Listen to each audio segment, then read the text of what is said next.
Hey guys, how's it going? My name is Andrew, and today I'll be going over the marketing simulation. Basically, go over all the strategies and basically all the thought process I went through to achieve the 8 million dollar point, which I got 8.4. And yeah, so let's begin. We'll go over to the dashboard overview and go over to the market share over here, and we got the large customers segment A, B, C, D, and the small customer segment. Basically, my thought processes and how I got to the 8 million were that segment A was probably the most important. That's really what I was targeting, because that's the segment group that's most loyal to you. They basically they're not price sensitive, so they'll basically pay money for whatever product you have as long as you deliver the quality of service and the quality of the product itself. Segment B is a segment that you should kind of worry about, but I figured that you really shouldn't spend that much time on. Throughout all the simulations that I had, trying to make them happy is one thing, but they just weren't a big market share and they didn't buy much, or you just couldn't make them buy as much as segment A. Segment C is a segment where they're not price sensitive either, and they kind of buy in bulk. Large customers on segment D are basically like a third party company, and so is the small customers. But mainly my thing was that I went for segment A. So we'll go over to the customer satisfaction report. Like I said, I didn't spend too much on B, mainly because they're the competitors, and there's no point of me as a company to try to track the competitors when it's already hard to keep and attract the customers that you already have. So you can see on the small customers here, they're very satisfied. Segment A, they're very satisfied. Segment C is very satisfied, and segment D, I couldn't get them very satisfied, but they're also satisfied with what they got. The only reason why segment B wasn't satisfied basically was because the fact that the thermal, I guess the thermal resistance on the product wasn't to their liking. That's because, like I said, I put most of my thought processes into A and the other groups, and they were mostly about the power and size ratio of the for the product. So let's go to the list price. Basically, my strategy for that is I think the list price when you start out is 142, but I put it at 143 instead, just $1 more.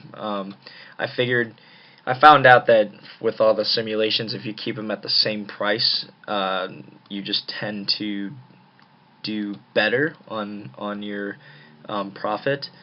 I went really aggressive with the percentage on spending on large customers. As you can see, there I started in the 80s, and at the end of it, I upped it to 90%. That's because you want to retain your large customers, because those are the customers that are spending the most money on you. And like I said, segment A was the one I focused on, and I told you guys that segment A wasn't very price sensitive. So at first I kind of downed their discount, and then after that I completely started lowering their discounts all the way through, and at the end you can see that it's 1% on segment A. Segment B also, I lowered their discounts, just because they're not price sensitive, but the fact that they're basically attractive for your competitors, and basically I told myself that why leave money on the table, so I just decreased the discounts as well. So did I with C, except they were more brand loyal to you. Segment D, basically, I mean, it's kind of common sense. The more you raise your list price, the more you want to give them a discount, so you make them interested in buying your product and keep buying your product. I also decreased the distributor discounts from 12% to 10%, and basically what I said was that I focused on segment A, or the larger customers. So at the end, that you see on the spending on the small customers is very low, and that's how I got it. My sales force, you start out, I think, with I think it's like 11 or 12 or so, something like that, and I decreased it to 8 in the next quarter.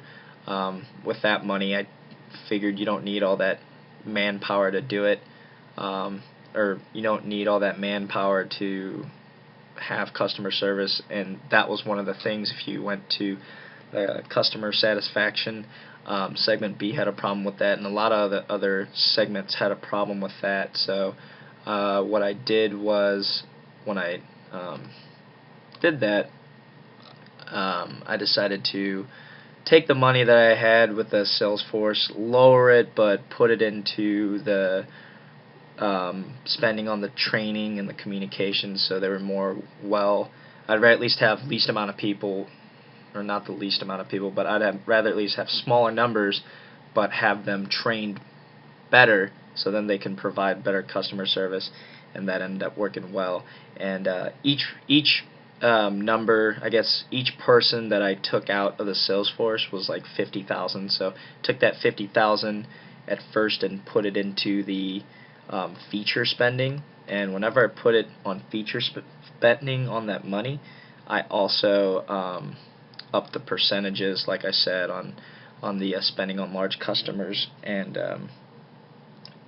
doing that, it's basically, it's common business. The more you spend money for your features on a product, you are spending more money, so you need room to make that up. So it's, common sense to either A, take the discounts down, which I did, or B, charge more money. But when I charged them more money, they didn't really buy it as much, so I didn't do that. Instead, I lowered the discount and went from there. So there's that. The remaining budgets too, I really didn't use that much of the money. Like you see here, the remaining budget at the end is $420,000. That's a lot of money I can use, but really, sometimes you just don't really need to use all that money that you have. The thermal resistance, like I said, for segment B, I never really did much. The difference between like the first quarter starting out to the last was, the difference was 70,000, and the biggest difference was my power to size spending, 150,000 to 250,000. So I spent $100,000 over the course of those quarters to get that. Like I said, my main focus was segment A, and as you see, my sales emphasis on them is a lot higher than, it's almost at about half. They were basically about half of my sales force emphasis, which that in turn led me to make the most money, because Salesforce A, or I guess the segment A, bought from me the most. I didn't really pay attention to any of the, didn't really pay attention to much of the graphs and numbers here. I literally kept it to the bare minimum of literally looking at my main strategy was, the more money that I spend on the features, the more money I have to make up. So I have to lower the discount rate, and at the same time keep the list price at the same, because if I lower the discount rate, they're still buying it at a price, so more people are going to buy it. And if I up the price but don't really do much on the spending, then it's like, well, as a customer, it's like, why are you buying a product that isn't that much better from the last one, and the price is a lot different or higher? So that was my main approach to having $8.4 million in profit.